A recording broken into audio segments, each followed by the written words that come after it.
Baiklah, Assalamualaikum warahmatullahi wabarakatuh. Perkenalkan, saya Dira Anggela dari Psikologi B 2023 dengan NIM 04041182328047. Di sini akan menjelaskan tentang bagaimana cara kita melakukan uji Wilcoxon dengan eh, kasus sebagai berikut. Kasus ini adalah kasus yang sama yang saya gunakan ketika melakukan pengujian paired sample t-test. Yang saya asumsikan data ini adalah data yang tidak homogen dan tidak terdistribusi normal. Dengan kasus yaitu suatu program diet dilakukan untuk menurunkan berat badan. Dari 10 orang yang dipilih secara acak, setelah 2 bulan mengikuti program diet, berat badan ditimbang kembali. Nah, di sini dapat dilakukan uji Wilcoxon. Mengapa? Karena memenuhi syarat-syarat untuk dilakukan uji Wilcoxon, yaitu terdapat suatu perlakuan tertentu, yaitu diet, program diet yang dilakukan, kemudian terdapat pengukuran setelah dilakukan diet dan sebelum dilakukan diet. Kemudian didapatlah data sebagai berikut. Nah, datanya itu ada sebelum diet dan setelah diet. Data yang ini kita abaikan terlebih dahulu. Nah, setelah kita menentukan data-data yang sedemikian rupa, kita kemudian akan menentukan suatu hipotesis dan membuat hipotesis. Yang pertama ada HO, di mana tidak terdapat perbedaan berat badan yang signifikan sebelum dan sesudah diet. Kemudian HA-nya ada perbedaan atau terdapat perbedaan berat badan yang signifikan sebelum dan sesudah diet. Nah, kemudian kita menentukan kaidah pengujian yang dilakukan, di mana kaidah pengujian yang dilakukan adalah jika T hitung lebih besar dari Z tabel, maka HO-nya ditolak. Dan kemudian jika T hitungnya lebih kecil atau sama dengan Z tabel, maka HO-nya diterima. Di mana Z tabelnya kita cari dengan menggunakan taraf signifikansi 5% atau taraf kepercayaan 95%, dan ditemukan bahwa Z tabelnya adalah 1,64 gitu. Nah, setelah kita menentukan hipotesis, kemudian mencari Z tabel, kita akan mencari nilai T hitungnya dengan cara sebagai berikut. Nah, setelah kita dapatkan data yang seperti ini, maka kita akan mencari DI. Nah, DI ini diperoleh dari X1 atau sebelum diet dikurangi YI atau setelah diet, dan hasilnya sebagai berikut, kayak 80 dikurang 74 sama dengan 6, 65 dikurang 60 sama dengan 5, kemudian dan seterusnya, dapatlah hasilnya yang seperti ini. Kemudian nilai ini dimutlakan. Nah, jika nilai-nilai yang ini adalah ada minnya, misal kayak min 6, min 5, min 3, kemudian akan dimutlakan menjadi nilai semuanya nilai positif gitu. Nah, setelah itu kita cari RI.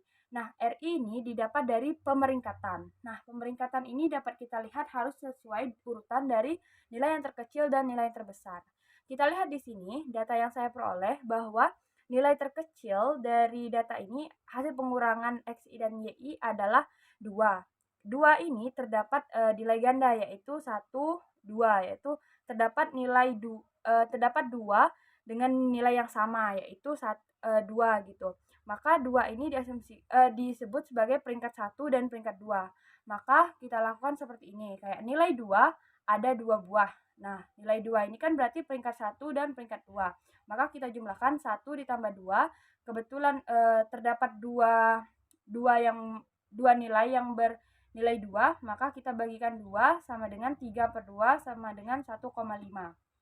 Nah, kemudian kita urutkan lagi, maka peringkat dari nilai 2 ini adalah 1,5. Kita masukkan di setiap nilai 2 1,5 dan 1,5. Dan kemudian nilai 3. Nilai 3 ini ada 3, yaitu kita hitung dari atas 1, 2, dan 3. Nah, kita urutkan lagi bahwa ranking yang kedua tadi kan ranking 1 dan ranking 2. Nah, berarti ranking 3 ini dimulai dari ranking ketiga. Yaitu karena ada 3, berarti ranking 3, ranking 4, ranking 5 per 3. Karena nilai 3 kan ada 3, berarti dibagi 3. Sama dengan 12/3 sama dengan 4. Nah, kita lihat lagi bahwa angka 3 atau nilai 3 ini rankingnya adalah ranking keempat gitu. Kita tulis semua di angka 3. Nah, kemudian ada nilai 4. Nah, nilai 4 di sini kan ada 2. Nah, kebetulan tadi kan sudah yang angka 3 tadi kan sudah sampai ranking 5. Kita lanjutkan berarti ranking 6 dan ranking 7. Kenapa hanya 2? Karena nilai 4-nya kan ada 2. Jadi kita lanjutkan 6 ditambah 7 sama dengan 13 dibagi 2. Karena apa? Karena nilai 4-nya kan ada 2 buah, maka kita bagi 2 sama dengan 6,5. Kita masukkan ke rankingnya 6,5 dan begitu seterusnya hingga dapatlah ranking yang nilai 6 adalah ranking 10, 5-nya ranking 8,5, 3-nya ranking 4, 4-nya ranking 6,5, 2-nya ranking 1,5, 3-nya ranking 4 gitu. Nah, kemudian kita peroleh RI kuadrat. RI kuadrat ini dari nilai perankingan tadi dikuadratkan. Kayak 10 dikuadratkan jadi 100, 8,5 dikuadratkan jadi 72,5, 4 dikuadratkan jadi 16, dan seterusnya. Kemudian kita dapatkan sigma RI. Sigma RI ini kita jumlahkan semua seluruhnya, maka dapatlah 55. Begitu juga dengan sigma RI kuadrat, kita jumlahkan semuanya, dapatlah hasilnya 381,5. Nah, untuk mencari nilai T hitungnya itu cukup mudah sekali, yaitu nilai T hitung sama dengan sigma RI per akar kuadrat sigma R kuadrat gitu. Nah, sigma RI-nya tadi kan kita udah peroleh nilainya 55 nih. Sigma RI-nya adalah 55, maka kita masukkan nilainya 55, kemudian sigma RI kuadratnya adalah 381,5. Maka kita masukkan dan kita akarkan sama dengan 55 per 19,53. Kemudian kita bagi yaitu 2,81. Nah, kemudian setelah kita mendapatkan nilai T hitung, maka kita dapat menyimpulkan hipotesisnya gitu, menyimpulkan atau memberikan hasil kesimpulan dari hipotesis dengan cara membandingkan T hitung yang kita peroleh dengan dengan Z tabel gitu. Maka diperolehlah kesimpulan sebagai berikut. Nah, kesimpulannya adalah T hitungnya itu lebih besar dari T tabel. Nah, T hitung itu kan 2,81, sedangkan T tabelnya adalah 1,64. Maka T hitungnya lebih besar dari Z tabel, HO-nya ditolak sesuai dengan kaidah pengujian tadi. Kalau T hitungnya lebih besar dari Z tabel, maka HO-nya ditolak. Nah, HO-nya berarti ditolak. Dengan demikian, kesimpulan yang dapat kita ambil adalah terdapat perubahan berat badan yang signifikan sebelum dan sesudah diet gitu. Baiklah, di sini dapat dilihat bahwa nilai TIS-nya adalah 0, maka dapat disimpulkan bahwa data ini adalah data yang berdistribusi normal.